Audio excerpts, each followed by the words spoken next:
Hello, so I wanted to kind of go through the expectations moving forward with the fourth marking period, logging in for our online learning. With Dr. Aiken's latest email, he had kind of outlined how we're moving into our next phase of online learning. So instead of receiving grades, students will receive a satisfactory or an unsatisfactory rating. So I'll kind of go through Schoology here so that you can see exactly what your child needs to do in order to earn that satisfactory. This is kind of what the page looks like when your child logs in. You'll notice over on the right hand side, any class Zoom meetings we have, which are every Monday at 9:30, the links will be located right there. And then right here in the middle, it's pretty simple. It has complete steps 1 through 5 below every day. It's numbered, so step number 1 is pretty simple. It's just watching the principal's message here, and that's a link that they can click on that'll take you right to the Dough Run YouTube channel, where Dr. Painter and Mr. Painter and Mr. Montagna do our morning announcements. There's also special guests who attend that. And then also just checking my morning message on Seesaw. So that's the first thing, just to kind of get your child going in the morning. Step number 2 is reading 15 minutes or more. We do read 30 minutes in school every day, and so this just kind of gives your child that, getting them into that habit of reading every day. It's a really good habit to get into. If they can read more than 15 minutes, fantastic. That's always going to help them to improve their reading abilities and to make them a better reader.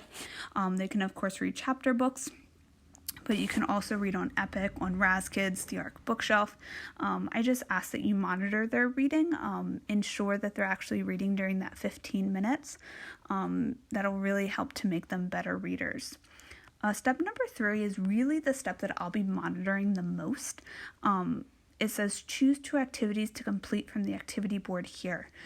So in order for your child to get that satisfactory rating, they'll need to complete 10 total activities each week, so that it comes out to at least 2 per day.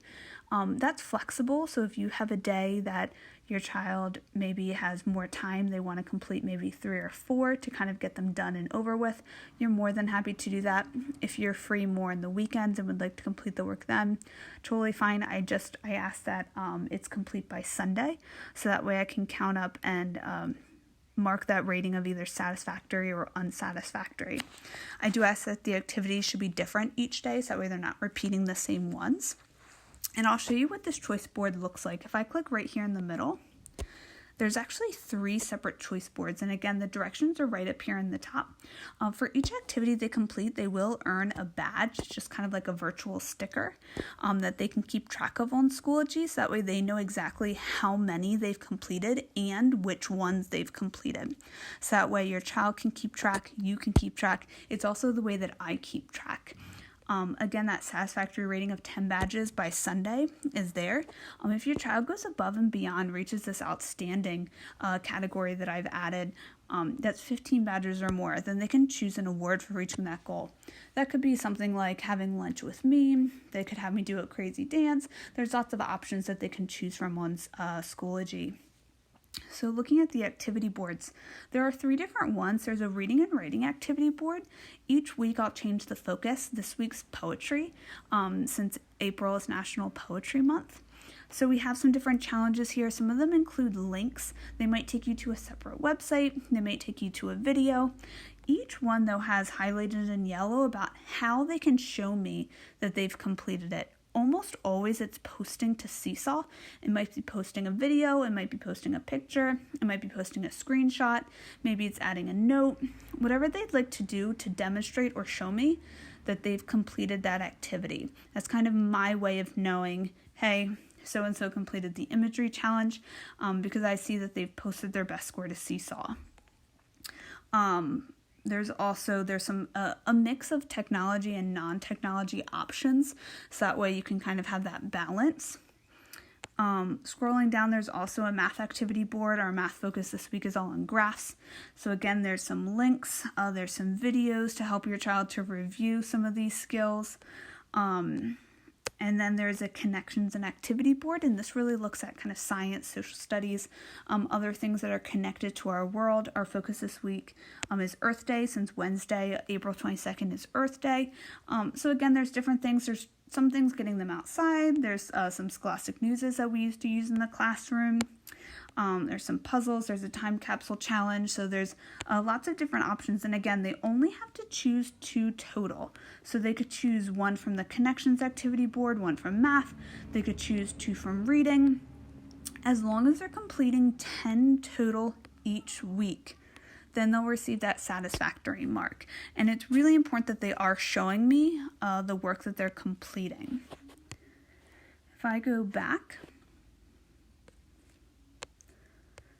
step number 4 is just listening to the Wild Robot on Seesaw.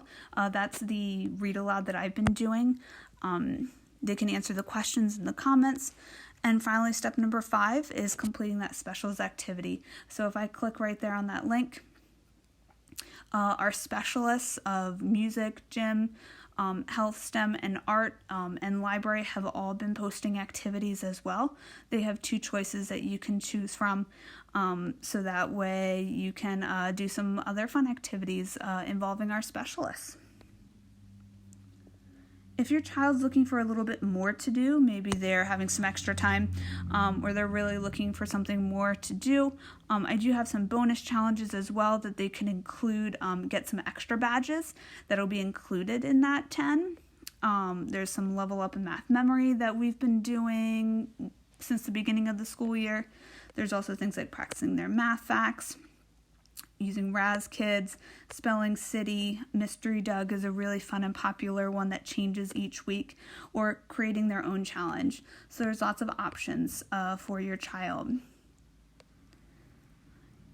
So, in conclusion, just making sure steps 1 through 5 every day, really putting a focus on that step number 3 and making sure those activities are done. If you'd like to check your child's badges, up in the top corner, there's a picture with their name on it. You just click your profile. And then in the right corner, it says your badges. These are the badges that I've earned. And if I click see all, it'll show me all of them. And again, your goal is to get 10. So your child can keep track. Here they can count how many they have. Maybe they only have 8 and they need to do 2 more. Or they can keep track of which ones they've done here. Please let me know if you have any questions or if anything's unclear. I'd be more than happy to help. Thanks.